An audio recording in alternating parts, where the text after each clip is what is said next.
Hi, Charles. Hello, Mariam. Thank you for joining us today. You're welcome. How are you enjoying the month of March? Ghana month, we are still celebrating our heritage and enjoying it as it comes through. So it's fine. God has given us grace, so to be alive and to see it. So yeah, we are grateful. It's fine. Thanks. Our topic for this month is tourism, trade, and trust. Having played in that field for some time now, I see a direct correlation between the brand of a country and its impact on its tourism inflows, and also especially also on its economic, that has cascading effect on economic matters, for instance on investment inflows and things like that, and then also on its trust, especially in the diplomatic circles.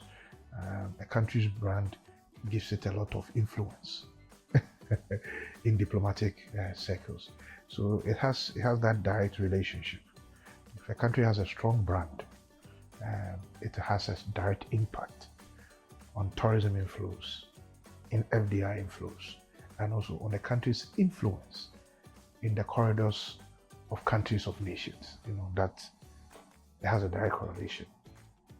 You know that when we say your brand, what does it mean? You know, typically when I am explaining to people, I like to break it down. I see you before I know you. Yeah. At every point in time, what I see communicates to me and creates a perception in my mind. So it puts you in a certain or on a certain pedestal in my mind. And from that angle, I begin to engage with you at a certain level. That cue that has been sent to me in my mind and the perception, the image it creates of you to me in my mind is the brand that I have. You know, it creates a brand in my mind. So two things are key: the image that it creates for me, and that communicates a certain perception that translates into a certain reputation that I have of you in my mind before I come to engage you. Then through engagement, I further either establish it or I let go of it to form new perceptions and cues. You understand? Yeah. So these, that when we say your brand, that perception, that image, that reputation, that identity that I have of you, even at the first instance of, seeing you, is your brand. So basically, if translating it into a country, we'll say that the identity I have of the country, what I see of it, what I hear of it, and what I experience of it, creates a certain perception of that country in my mind. And that translates into the brand that I have of the country in my mind. There are instances that you may not have visited a country, but you have been seeing visual communications of the country and hearing things about the country. So the communication, both visual and verbal, that you hear, and then that can also form a certain perception for you of the country in your mind. And for you, that is the image of the country you have. And so it becomes a brand of the country in your mind. And it influences a lot of things. So can you share with us some examples of countries where branding has notably increased the tourist interest? Let's take South Africa. They are one of the countries within the African space that have taken country branding very seriously. One, they have established a brand South Africa office. So there is a single coordinating institution within the country that is responsible for managing the image or the brand of the country. That's called the brand South African office. And they have been able to shape the narrative of South Africa so well that South Africa is one of the countries that receives huge tourism visits within our continent. So that's one example that country image the impact of country image, on tourism. Brand South Africa is managing the cues that you are seeing of the country on telly, what you are hearing of them on radio, when you come to digital platforms, what you are seeing and hearing. And then when you get into South Africa, the kind of experience the you even have. you are having, it's not come out of the blue or by chance. There is somebody responsible for it. The intentionality of it. Yes, there is somebody responsible for it who is making sure, backed by strategy, and they are making sure that they are getting it right, giving you a good experience and things like that. So translating, say, your integrated marketing campaign you do for a product or brand to a country. Yes. So your traditional media, yes, marketing, your below the line, yes, your through the line. Yes. And I recently saw that Dubai had actually rolled out a influencer strategy where they had created a hub for content creators. Even in recent times, you see even African content creators sharing experiences of Dubai and things like this. Is intentional. It's not like they just got up and went to do it. No, it's intentional. They see the potential or tapping into their influence and what it can bring and their to community. Dubai. I mean, Dubai several years ago, I mean, when you read the history, it was just a desert. Yeah. But through vision, leadership, and somebody seeing how country branding can change the narrative and the perception and bring a lot of good impact to the country, sat through it, and then they've planned it. Somebody's coordinating it strategically, and it's yielding results. We all, immediately you think of holiday. One of the first places that comes to mind is Dubai.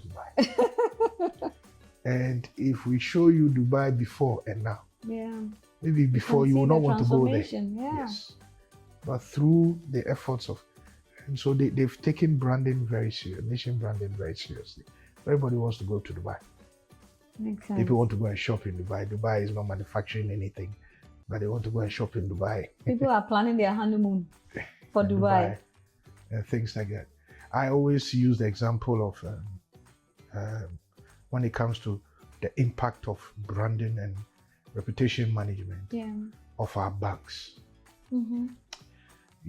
Money is a business of trust. Banking is a business of trust.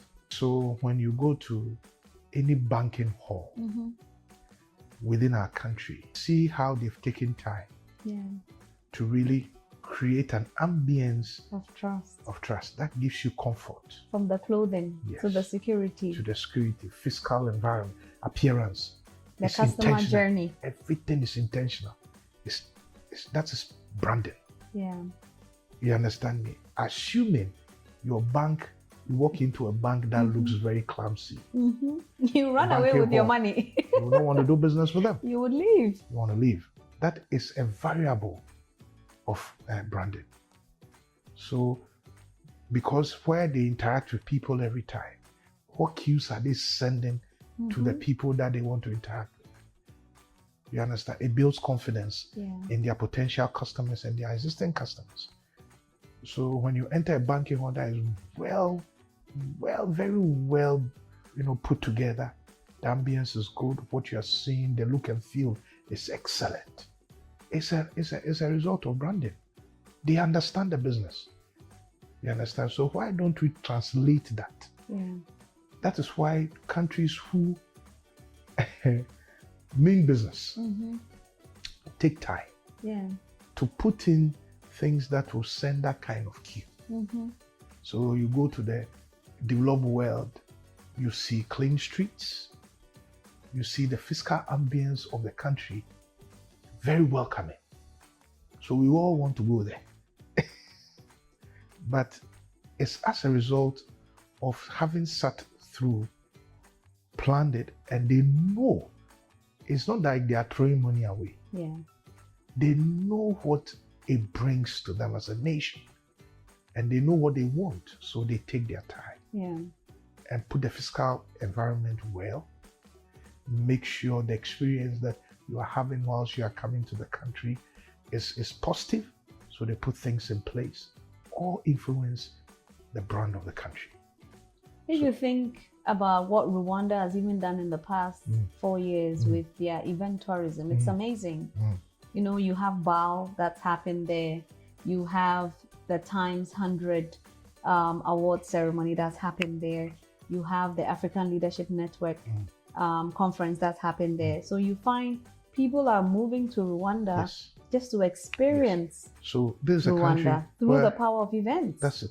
And they understand the power of creating the necessary cues, you know, that will attract the kind of people that they need. And this will translate into economic benefits. Yeah. You understand me? I remember when the story came out that the president, they went to sponsor Arsenal. Yes, they did. Yeah. Yes. People began to debate and what is Rwanda doing with Arsenal? Why they are wasting money. Some people but I sat back and I started laughing. Yeah. I'm like, these people don't understand it. Such a beautiful Visit Rwanda campaign. Yes. And so, you know, they tapped into the opportunity that is presented by the best run league in the world. The English Premier League, one of the best. And it has the eyeballs. They had done the research. And so every time Arsenal is playing, you see Visit Rwanda. Yeah. They are sending the cues. Consistently, you'll be seeing it. One day it will strike a nerve. They will. You want to go and check. What is this about? Yeah. You find out about the country. And, you know, you want to, you know. So it's intentional. And it's not a waste of money. When you do it well, you make returns reap the benefits on the investments. Because there are some people out there who've never been to Africa, but they love football.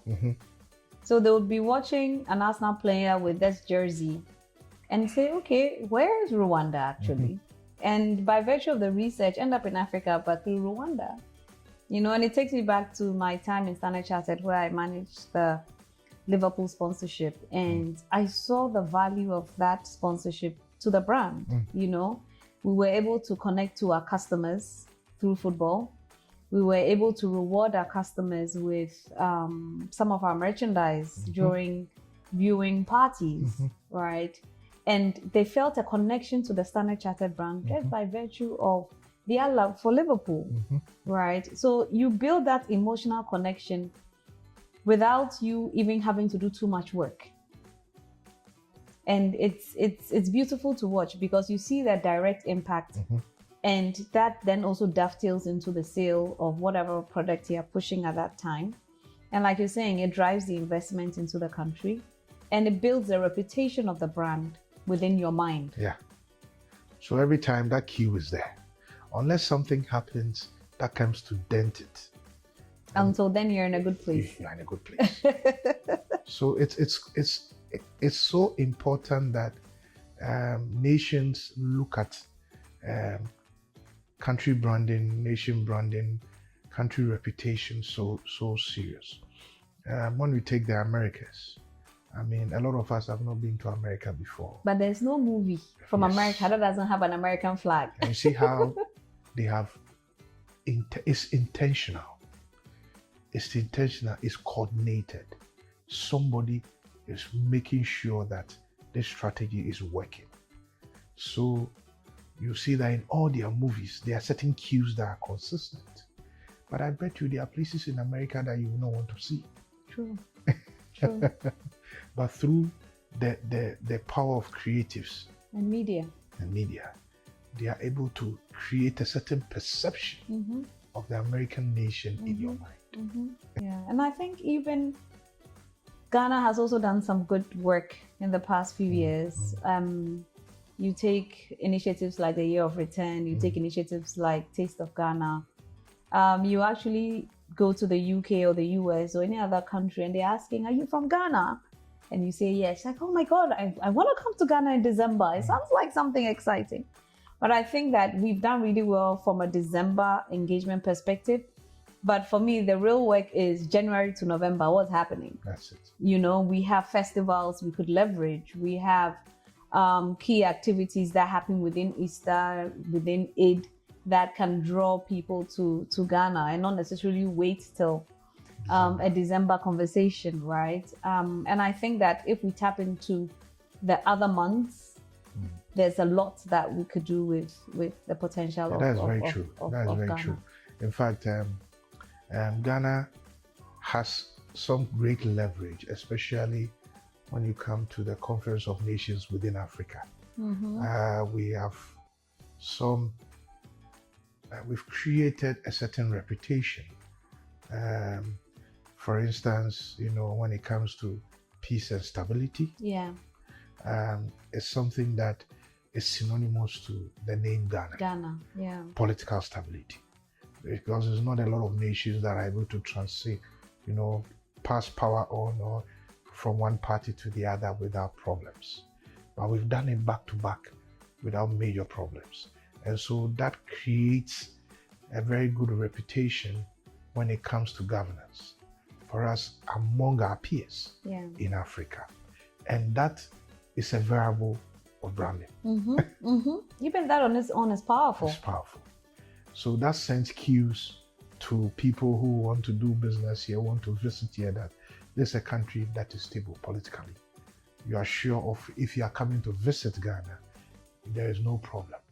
You can be sure that nobody would, you won't get up one day and, I mean, the country's political stability is down because we've done it consistently, you know, well over time. Yeah. So it sends a positive cue. Like the year of return you are talking about. I mean, that happens in December. I see that our brothers and sisters from Nigeria are trying to also tap into this, and it's a good thing. That is bringing in traffic in December. But as you said, there are a lot more that we can do as a country to be able to leverage and create a certain perception and brand image for the country all year round. That will have cascading effect for us.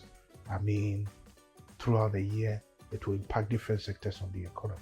So country branding and nation branding is very powerful. And I'm expecting that we'll see such things come through that will continue to solidify the country's brand position in terms of tourism, in terms of attraction of FDI, in terms of trust. When you come to trust, we're talking about our influence within the corridors of Conference of Nations. In Africa, I know Ghana has some great leverage, and we have to keep doing it to be able to solidify and keep that influence. There's something that really struck me. You know, when President Mahama came in, he set up, he's appointed an ambassador to coordinate relationships with neighboring countries who have exited ECOWAS. And I applaud the president for this. You know, when you sit, when you understand how it influences our country's image and brand, you see that that step he's taken is going to give us a lot of benefits. It comes to solidify that cue of Ghana being a place of peace and stability. And so for him to take that move and not just appointing an envoy, but even taking time to visit them, and then also the messaging that he's given in all those visits creates a very strong brand position for us as a country, as a place of peace, as a place of stability, as somebody you can trust. You understand me? Yeah. And it's going to give Ghana a lot of leverage, especially when it comes to doing things with these countries. It has economic benefit, it has political benefit, you know, so it's something that we don't take for granted. Everything we do as a nation has an impact on the brand as a Ghana. whole. Yes, as a whole. Charles, let me end with this question. Are there any particular industries that benefit from country branding? And when it comes to trade, such as technology, agriculture, or fashion? Yes. In fact, I say that a country whose brand and reputation is very good, the benefit cuts across every sector of the economy. Some may get more, but everybody benefits. Let me just use a case. Let's say a visit in December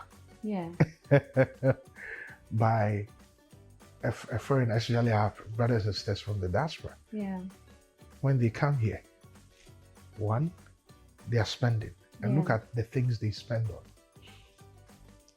They are either sleeping in an Airbnb or a hotel. Some of them are even investing in holiday homes here. True. So our tourism sector is benefited. They are using, when they are commuting. Our transport system. Our transport system is benefited. They are spending. When they go to town, they are eating in restaurants and things like that. That sector is benefiting. They are shopping, clothing, other things is benefiting. If they fall ill here, whilst they are here in December, our health system is benefiting. You understand? Through these interactions, some of them begin to form business relationships where they are forming JVs and establishing businesses here in different sectors. Some are collaborating in technology. You understand? When they come here, they are using their mobile phones. They leverage the internet, communicating with their loved ones. So the telecom sector is also benefited. So it has a cascading effect. You understand me? Almost every sector will have a share as we solidify our brand position as a country. Almost every sector has a share.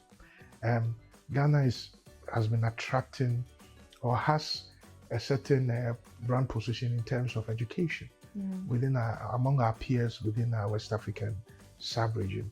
We are seen as having better educational systems than those. So we attract a lot of students from the neighboring countries. And when they come in here, aside the universities and the schools that are here benefiting directly, indirectly, they have to have a place to sleep, they are eating, they are visiting hospitals, they are leveraging it. So every part of the economy, benefits. So you see how a country's brand or a country's reputation has cascading effect for different areas within that country's economy. Yes. Thank you. Thank you so much for your time, Charles. You're welcome. Any last words for our community? I'll say that we should not joke with our brand. We should be intentional about it. And if you are not intentional about it, nobody will do that for you. So as a nation, as a business, as an individual, you should be intentional about your personal brand, about your business brand, and about the country brand, because it has a lot of benefits for you as an individual, for you as a business, and for us as a nation. Thank you. Thank you so much, Charles. You're welcome.